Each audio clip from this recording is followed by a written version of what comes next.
On va donc ouvrir un nouveau fichier. Donc on ouvre notre nouveau projet nouveau. On vient ici dans architecture. On fait ouvrir.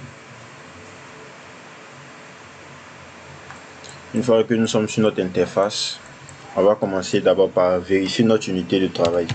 Donc là on tape UN, on a un raccourci clavier. UN ici, on va vérifier que nous sommes bien en mètres, dans longueur ici. On met en mètres, donc on va travailler en mètres. Fait OK. Une fois que c'est fait, on va venir sur notre élévation sud. On va vérifier les différents niveaux. Là, nous sommes à, je crois, 2 niveaux. Le rez-de-chaussée, bon, le niveau 0, le niveau 1, le niveau 2. On va ajouter 2 autres niveaux.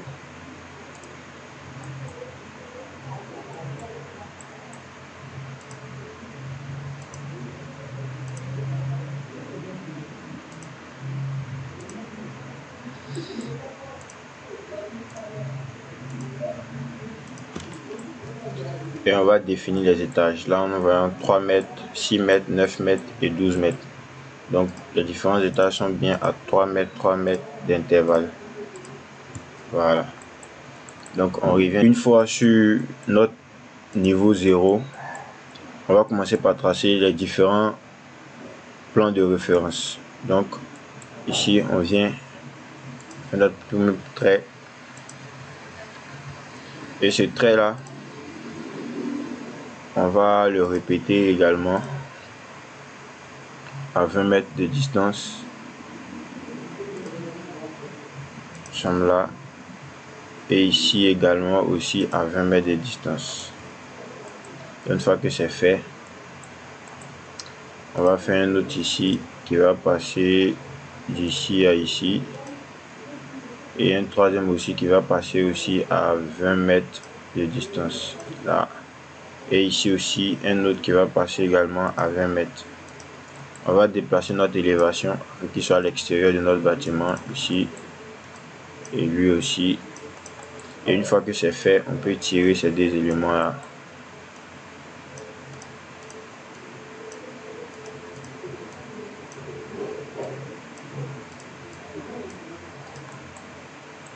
Une fois que nous avons fini de tracer notre plan de référence, on va donc commencer les contours de notre bâtiment. Donc là, on vient ici dans volume et site. Une fois que on est dans volume et site, on vient ici afficher en volume. Donc là, on active ça et on vient d'en créer in situ, volume in situ. Donc là, nous sommes dans volume in situ. On fait ouvrir. Bon, on va l'appeler, disons, bâtiment. OK. Donc là, on va créer déjà un cercle de rayon 20 mètres, puis un autre cercle de rayon 10 mètres.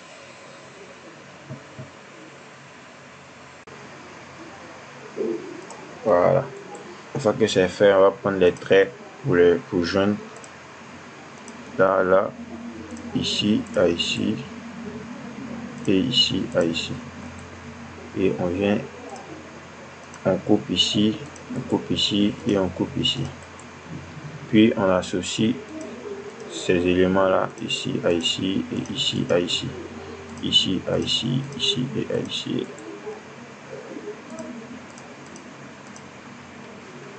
Une fois que c'est fait, on laisse bien ces deux là détachés de notre premier boucle.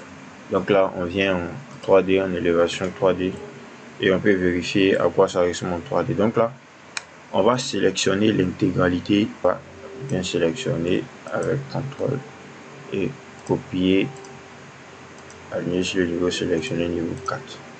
Voilà. Donc là on voit qu'il est bien le niveau 4 ici. Une fois que c'est fait, on va sélectionner l'intégralité des deux demi-cercles ici et on va créer notre volume. Là, créer notre solide. Paf. Donc là, comme vous pouvez le voir, on a notre premier solide. Et maintenant, on va venir faire joindre ces deux traits là, deux arcs, à notre solide. Une fois que c'est fait, on va sélectionner l'intégralité et on va aussi le copier, sélectionner à l'étage au niveau 4.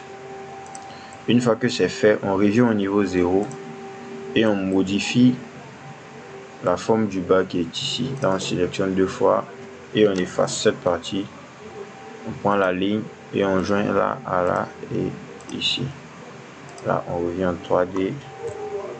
On remarque un peu cet élément là. Donc là, on va passer à notre partie un peu, à la partie la plus complexe. Et cette partie là, on va juste sélectionner ici, d'abord dans un premier temps, et on va maintenir la touche Shift. Une fois qu'on maintient la touche Shift, vous allez remarquer que sur la souris, il y a un moins qui s'affiche. Donc là, on va désélectionner toute cette partie. Vous constatez que cette partie-là est restée en bleu et celle-là est redevenue noire. On vient maintenant au-dessus et on fait pareil. On appuie maintenant sur CTRL et on clique sur cette partie. Une fois que c'est fait, on appuie encore sur Shift et on désélectionne les deux autres traits. Et maintenant, une fois qu'on a fini de faire ça, on vient ici sur créer volume. Paf. Donc là, on remarque notre élément. On va venir ici en réaliste pour voir un peu à quoi ça ressemble. Donc là, on a ça. Une fois que nous avons terminé ce volume là, on va valider et créer le sol. Donc là, dans un premier temps, on va créer celui du niveau 0. Sol. Tac, tac, tac, tac, tac. On joint et on valide. Donc là, on a le sol ici du premier niveau. On va répartir également au niveau 1 ou on va répartir au niveau 4, pardon. On voit qu'on ne voit pas ici notre plan. On vient ici dans plage de niveau de vue.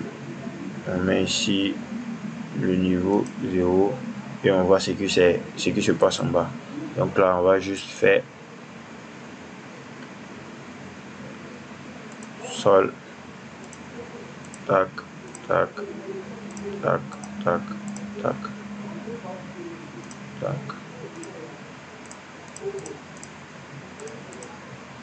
Et on valide. Une fois que c'est fait, on monte ici. Là, on a notre bâtiment qui commence à prendre forme. On va copier sol.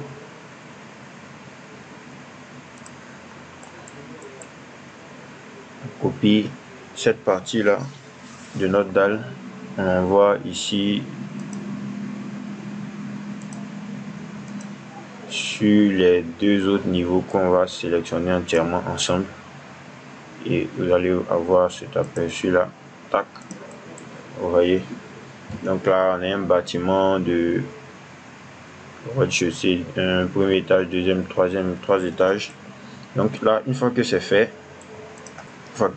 on vient dans architecture et on vient dans système de mur rideau. Et là, une fois dans le système de mur rideau, on vient dans un premier temps dans modifier le type. Et dans modifier le type, on a ici les différents éléments. Donc déjà, nous, le quadrillage qui nous intéresse, c'est le premier quadrillage. Donc là, on va sélectionner ici distance fixe et on va mettre un espacement de 1 mètre. Et dans le deuxième quadrillage, on va juste mettre aucun. Et ici, on a remarqué que pour l'instant, il n'y a aucun panneau. Nous, on va mettre des vitres, vu que notre bâtiment doit être hors d'eau. Donc là, on va mettre un système vitré et on va valider. On applique et on valide. Une fois que c'est fait, on vient ici dans la partie famille. Une fois que nous sommes dans famille, on vient dans méno de mur rideau. On ouvre et là, on a les ménos rectangles. Donc sur les ménos rectangles, on va voir qu'il y a déjà un qui est prédéfini, qui est déjà là, et on clique dessus. Une fois qu'on clique dessus, on a cet onglet là qui s'ouvre et on va juste dupliquer dans un premier temps et on va renommer. On va appeler ça par exemple méno façade extérieure et on fait OK. Une fois que c'est bon, nous on veut des ménos plus ou moins massifs. Donc on va mettre d'abord dans un premier temps ici un méno d'épaisseur 1 mètre et de différents codes de, disons, de 20 cm ici, 0,2, 0,2 également. Et là, une fois que c'est fait, on valide et on revient encore sur notre système de mur rideau ici. Là, on vient encore d'en modifier le type et on vient dans les ménos et quadrillages numéro 1 là et on choisit celui que nous venons de créer. Donc là, on a juste qu'à valider, on applique et on valide. Et une fois que c'est terminé, on vient ici dans créer système. Donc là, on clique sur créer système, on choisit, on fait créer système. Et là, vous pouvez voir à quoi ça ressemble. Et une fois que c'est fait, on revient sur la seconde partie de la façade. On clique également, sélectionner système et tac. Et on vient également sur cette façade, on clique aussi créer système et c'est bon, c'est top. Là on a nos différents éléments et on va modifier le matériau utilisé pour les éléments de la façade. Donc là on vient ici dans menu façade extérieure, on a ici, vous voyez matériaux, là vous voyez il y a la catégorie, donc choisis deux fois ici et on va choisir notre texture. Bon, je vais utiliser le bois et on va prendre par exemple un truc un peu plus sombre.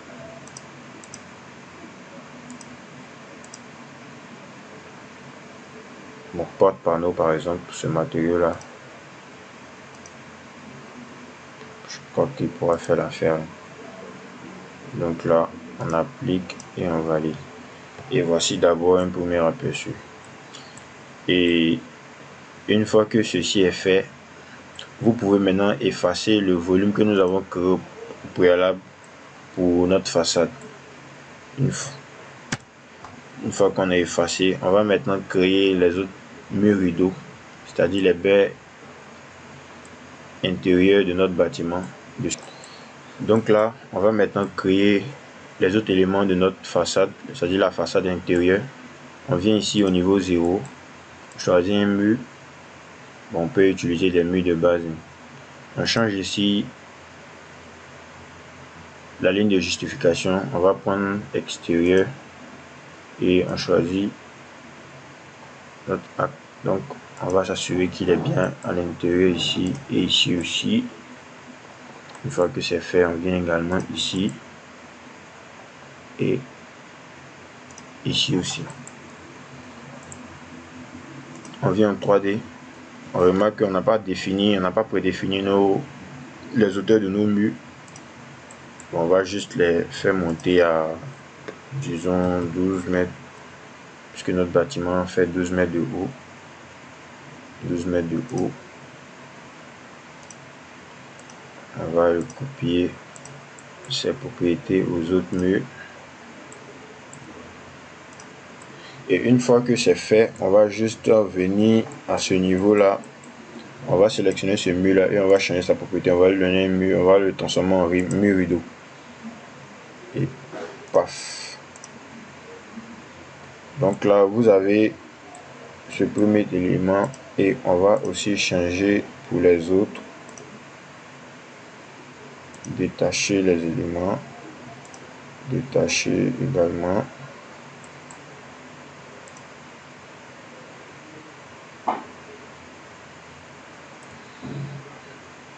Donc là, comme vous pouvez le voir, et cette façade là, on va modifier ce mur là.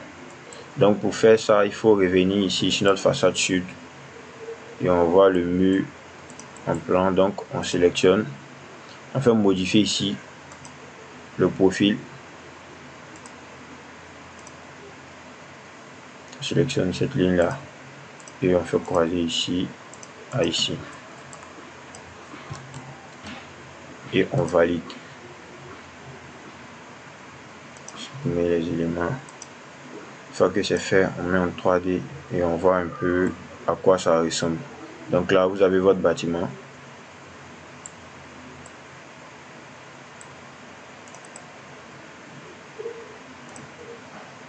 Donc là on a notre bâtiment qu'on vient de modéliser.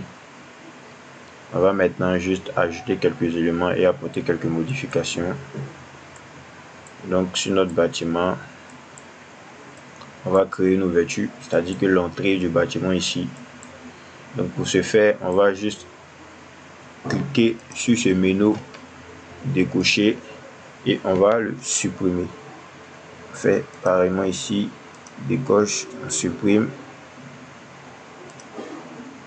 décoche, on supprime.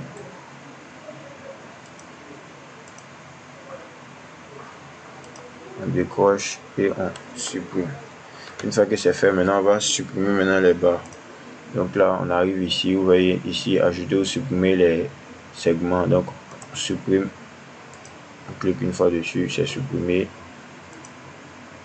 On clique une fois dessus, supprimer encore. On va faire pareil pour ces deux qui restent là. Supprimer. Et une fois que c'est fait, on va sélectionner la baie qui est à ce niveau là. En tapant sur Shift, vous pouvez sélectionner l'élément le plus proche. Donc vous faites plusieurs fois Shift et une fois que vous êtes sûr que vous avez pris la vitre, elle s'affiche en bleu. Vous désélectionnez ici aussi de coche. Une fois que c'est décoché, on vient ici dans modifier le type. On clique et là, une fois que nous sommes dans cet onglet, on va faire charger. Là, on va charger une porte d'entrée. Là, je viens de ma bibliothèque. Et une fois dans votre bibliothèque, vous venez ici dans les portes. Une fois dans les portes, vous allez trouver ici mur rideau. Une fois dans mur rideau, vous sélectionnez deux fois et vous avez l'opportunité de choisir ces différents portes là. Donc là, on va juste choisir une porte double ou une porte vitrée coulissante. Ça dépend de vous. Donc là, on fait ouvrir et charge. On fait juste OK et tac, on a notre porte. Donc là, on va remarquer que notre porte a une texture bois. Donc on peut toujours changer ici dans les matériaux. Il suffit de lui donner un truc alu. Là on a alu, on valide, copier, CTRL C, CTRL V, pareil ici, OK. Et là c'est bon. Donc là on a notre ouverture.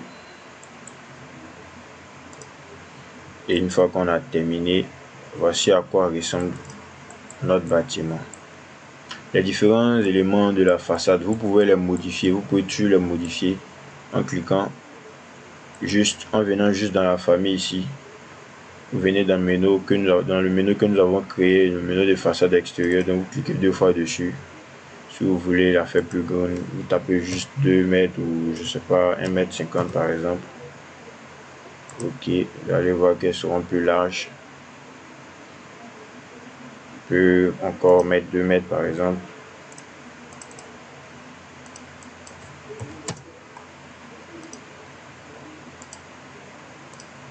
Donc là, comme vous pouvez le voir, on les a fait à 2 mètres. Elles sont plus imposantes.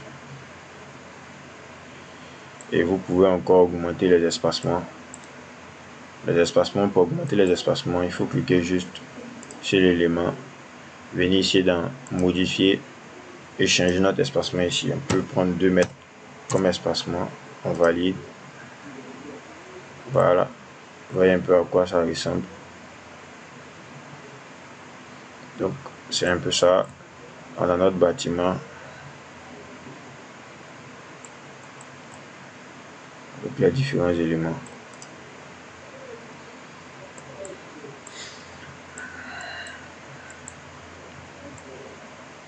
Merci d'avoir suivi ce tuto. Si vous avez aimé, n'hésitez pas à mettre un like et à vous abonner à notre chaîne.